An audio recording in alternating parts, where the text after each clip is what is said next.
What's up, everyone? We are back. College football, DFS, DraftKings breakdown. I think we are in week 8 already. Oh, man, the year is flying by. Hopefully, everybody had a good week last week. Fired up to be back here again. Last week was a profitable one, so in that case, a good one when it comes to college football DFS. We're going to go ahead and touch on the early slate here for DraftKings, which is that 12 p.m. Eastern, 9 a.m. Pacific time kickoff. It is a 12-game slate here, but before we do, please hit the thumbs up button. Helps us out a ton. If you haven't subscribed already, please do that as well. We're covering, obviously, college football as well as NFL, both from a DFS standpoint, betting and gambling standpoint, hopefully adding some NBA, some baseball, some other stuff here coming up. So every like, every subscribe helps a ton. I really appreciate it. Jumping to the slate here. 12-game slate, like I mentioned. There's a bunch of games I think look really amazing on the slate. There's a few that, make you want to throw open your mouth a little bit, but here they are. UCF goes to Oklahoma, where the Sooners are an 18.5-point favorite, 66.5 total on this one.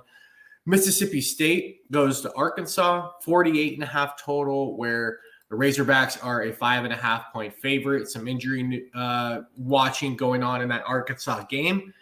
Penn State, Ohio State, matchup of the day from a real football perspective. They go into the horseshoe as Ohio State being a 4.5-point favorite, total being 45.5, so not terrible there.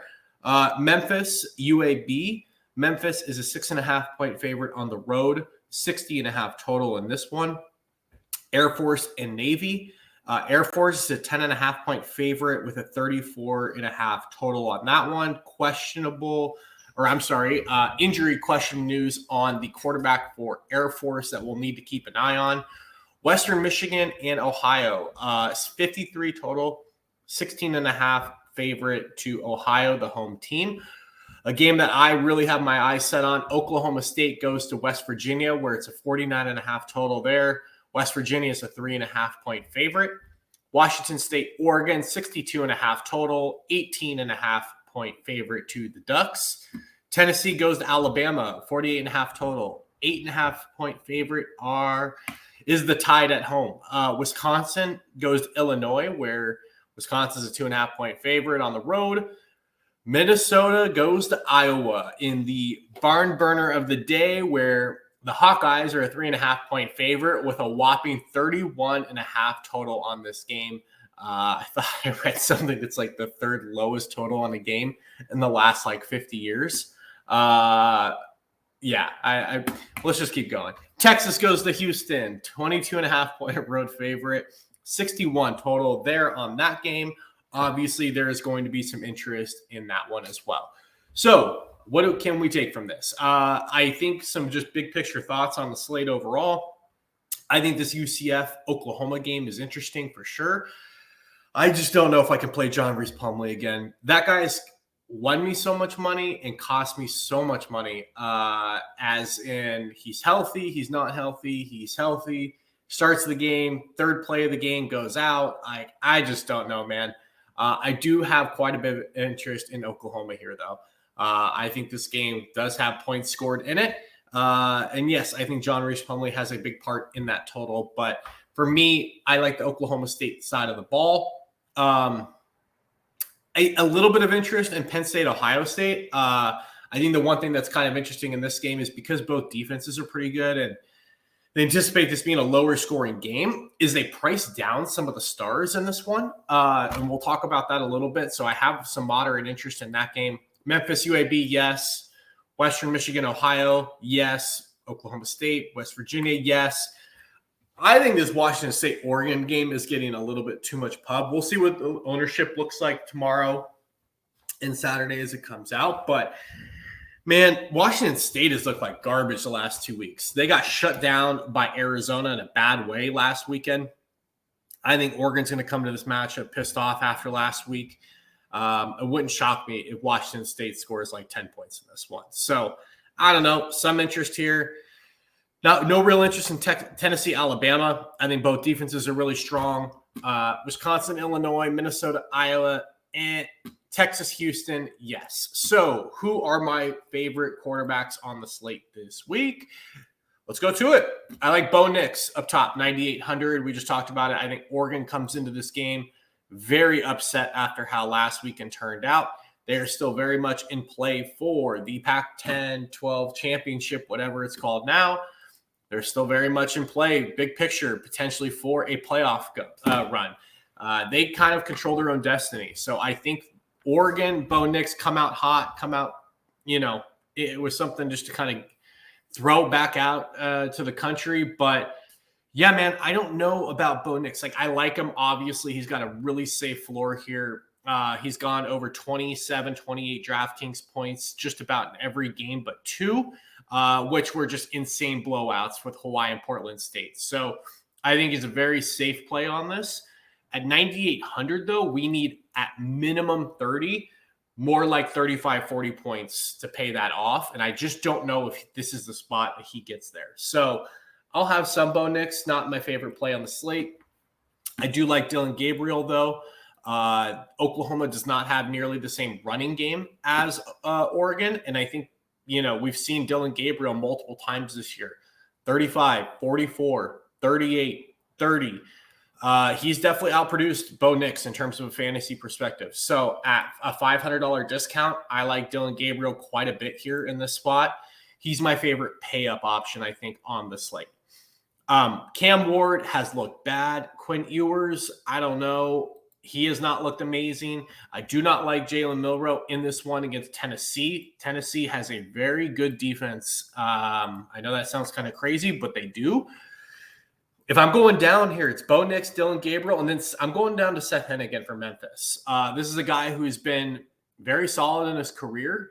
He's had a really good season from a DraftKings perspective, pretty much right on the dot, 25 DraftKings points a game. He is in a very good spot if Blake Watson misses this one. So I have interest either way, but if Blake Watson misses this game, I may have like 80 to 90% Seth Hennigan in this one. So keep an eye on that news. I like him quite a bit. Garrett Green is another quarterback I like quite a bit, 7,800. Price is right, very safe floor. He's got high upside. He's a guy who runs the football. He's exactly what we're looking for in DraftKings in college fantasy for sure. So Seth Hennigan, Garrett Green, probably my 2 favorites kind of in this mid-range. Man, I cannot stop playing KJ Jefferson. He typically costs me money every weekend, but I think I'm going to go back to the well again here. He has only hit value in a sense, 28 DraftKings points twice on the year. Mississippi State's not good. Hate to break it to everybody down there. I think I'm going to go back to the well. I think KJ Jefferson has opportunities in games where that flashpoint hits and he can throw up 25, 30 DraftKings points plus. He's 7,600. Raheem Sanders is not healthy. This is an opportunity. I think if Mississippi State can kind of push this one a little bit from their side of the ball, I think KJ Jefferson has major upside. So those are kind of my 3 guys in the mid-tier. We're dropping down. There is a few guys I have interest in. Alan Bowman for Oklahoma State. Look, Oklahoma State has looked a lot better. Alan Bowman has looked a lot better. He is throwing the ball 35, 48, 41 times a game. Twice now in the last 3 games, he has gone over 23 DraftKings points. He gets another matchup here against West Virginia. As I mentioned, I like this game. I think this is a traditional, typical Big 12 shootout potential. Yeah, man, I have a little bit of interest in Alan Bowman here. 6,200. The price is right. Again, he allows you to get multiple good pay-up options at running back. He allows you to get potentially, pay-up quarterback and receiver stacking option. Yeah, I'm going to be playing some Alan Bowman. And then the other guy that I've heard around the industry get a little bit of pub here is Curtis Rourke. Totally get it. I like Curtis Rourke as well for Ohio. He has not had a great season so far. A few games where he has looked awesome, coming off of an injury season last year. But I think as they start to get back into this Maction type games, I think we could see spike opportunities for Curtis Rourke.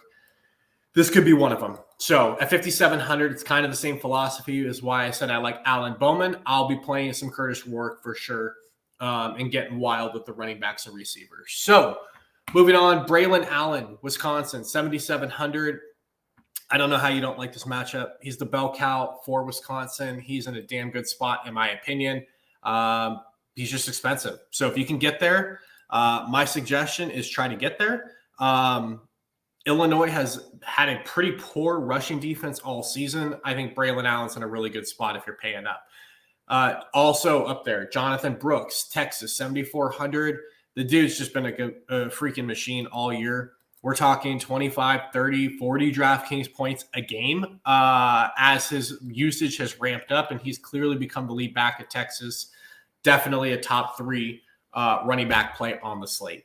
I mentioned Blake Watson when talking about Seth Hennigan just a few minutes ago. We got to monitor that one. He cost a lot of people a lot of money last week. He has been fantastic all season. Sounds like on Monday, he was considered day-to-day. Cool. Thanks for the awesome update, Coach. So we have no idea what's going to happen there, but this is a guy, obviously, you've been playing college football DFS now. He's like a 30-point DraftKings machine. Going to have to monitor that one. It's going to be important for this game, for the slate. But I think you could just very easily go down $100 to Ollie Gordon, who's just been incredible for the last couple of games. As I mentioned, once Alan Bowman took over, this offense really ignited for Oklahoma State, for the Cowboys. 20 points, 24 points, 52 points last week. Yeah, Ollie Gordon should very much be in play for your lineups this weekend. Travion Henderson is someone I have some interest in. He is, let's see, they hope to have Travion Henderson. Travion Henderson's going to play this week. I would be absolutely floored if he does not. I think he is one of the best players Ohio State has. We've seen that. We have not seen him get the full workload, quote unquote, yet because Ohio State hasn't really needed to do that. 12 carries, 13 carries, 14 carries. Even at that usage, the guy's putting up 20 DraftKings points. Imagine this guy if he can get 20-plus touches in this one. And I think against Penn State, they may need him. So if he's playing, I'm taking some shots at a $6,600 Travion Henderson. If he's fully healthy and he's in a fairly decent matchup, he should be up there with Braylon Allen and Jonathan Brooks. So Travion Henderson, I'm taking shots on. Going a little bit quicker through these ones, C.J. Donaldson and R.J. Harvey, I think, are fine. I think if you could get up to some of those other guys with bell cow kind of workloads and like sky-high ceilings, I think those are the plays. If you're going to play in the 6K range, my favorite running back is Jermaine Brown Jr. for UAB. Bell cow guy down there. If they're going to keep this one close against Memphis, it's going to be on his back. I'm going to have a lot of Jermaine Brown Jr. this week against Memphis. I think it's a really good spot for him. Really good price point. Definitely one of my favorite plays on the slate. And then Emmanuel Michael for Air Force, 5,800. He's been really good for these guys. We'll see, man. I had a lot of interest. It's hard to tell in this offense. Obviously, they run the option. The quarterback is going to be out for Air Force. That throws the whole offense off, man. We're talking timing. We're talking reads. We're talking all this stuff. I think Navy is one of those teams that they're not very good, but they play Air Force every single year. This is a huge matchup, bragging rights, all that kind of stuff for these guys. I don't quite know if I love this spot. I had some interest even in Jensen Jones, the potential backup quarterback for Air Force. But again, this offense is something that they work on from early spring ball with no pads on. It's a timing-based offense. So you replace the quarterback, that makes a huge difference on how things flow. I don't know if I love this quite as much, but I'll have a little bit of interest in Michael. 5,800 I think is a good price for a guy that could get the ball 15, 20 times. Moving on to receiver, man. I mean, running back guys below that, I'm not going to lie. It's pretty ugly. I think you could take some shots on some guys. You can take some shots on Jordan James for Oregon. I think you could take some shots on Caleb Johnson for Iowa. Burned me last week, but, win in Rome, right? I think you could take some shots on, let's see, Rocket Sanders is out. So who does that leave for Arkansas? That's going to leave AJ Green, probably. I don't know. I don't really love that. I think that just makes me love KJ Jefferson a little bit more, to be honest with you guys. Nick Singleton, I think for Penn State, can consider. I mean, we haven't seen it. We've been waiting for it all year. He is like twice gone off and hit some value in blowouts, and that's just because he broke off a long run. Again, if I feel confident he's going to get like 20 touches in this one, maybe. Maybe it's one where you take a Singleton, Travion Henderson stack and kind of pair that together. But I think this is going to be a tough fought game. But I think these guys, Travion, Singleton, are both extremely talented. I think you could take shots on them in any matchup, no matter what. I think the only other guy you could take some shots on, in my opinion, running back wise, is Nakia Watson for Washington State. He's not getting a ton of volume. Oregon, I just talked about their defense. I think they come out like with something really to prove here and go off on these guys. So I don't love it. But from a receiving standpoint, Nakia Watson's very much involved in this attack. So I think if you need a salary saver, you can go down there. But I'm going to try to hang in this 6-7K range for me personally this week. Receivers. I think it's pretty straightforward. Marvin Harrison Jr. up top is my favorite. Xavier Worthy for Texas in the mid-tier is kind of the next man up in my player pool. So if I'm going up, it's Marvin Harrison Jr., a guy who is pretty matchup proof. Now, Penn State does have really good corners. I think they have two guys that are potentially going to be higher NFL draft picks, but it doesn't seem to matter. Marvin Harrison Jr. nuked last year over, I think, 120 yards or something like that in this matchup. So it just doesn't matter for this guy.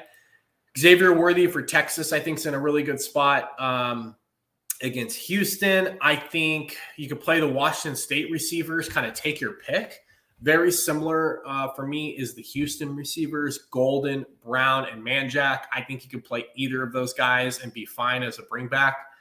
Like I said, Washington State, Victor, Kelly. I think you could play either of them. Andrew Armstrong for Arkansas at 6K is one of my favorite plays on the slate, especially if you're going to be rolling with me and KJ Jefferson this week. Isaiah Williams for Illinois, that guy just continues to produce. Rock Taylor from Memphis, 5,800. I think Cade Stover for Ohio State has been one of the better plays on the slate in consistency all year, 5,400. I think he's a really good spot here. Javon Baker, 5,300 for UCF. Nick Anderson for Oklahoma, 5,200. Miles Cross for Ohio is one of my favorites, 5K. Rashad Owens for Oklahoma State has been slowly but surely rising up that depth chart and getting more usage in that offense that is starting to pick up. So Rashad Owens still a little bit too cheap, and I'll be playing him. I think Demir Blankenship for Memphis, 4,700. It's either him or Rock Taylor. Could play both if you want to double stack this thing and think it goes off. But both of these guys have been really good and important for this offense recently. And then Will Pauling for Wisconsin is kind of my favorite pay down option this week. He's at 4,400, so it's not like a bottom of the barrel type position here this week. But like I said, guys, I'm trying to kind of play right in the middle of the road this week. I think the best plays can very much be had like quarterback, 6K to 8,500. Like in there's a lot of good plays, a lot of good value. Running backs, I think you could go from the top end being like 7,500 down to like 6,200. There's a lot of good plays in that mid tier. I think receivers, 6,500 to like 5K. There's a lot of damn good plays. So I think it's very easy to build a kind of middle of the road, like in terms of price point lineup this week. I don't think you need to necessarily go stars and scrubs. I think it's a little risky on this slate. I think the pricing is set up for it. So that's at least my philosophy on this one. Hopefully everybody has a good weekend. If you have any questions, again, feel free to reach out to me here on YouTube in the comments section after you hit like and subscribe, of course, or follow me on X at the Notorious VJL. Let's interact, throw some questions my way. If you disagree with some of my picks, tell me why. I like winning money as well, and I'm not always right. So if you have some inside info or anything you'd like to share, please shoot it my way. And again, hit that subscribe button. We'll have some NFL stuff coming out later today. But good luck college football this weekend.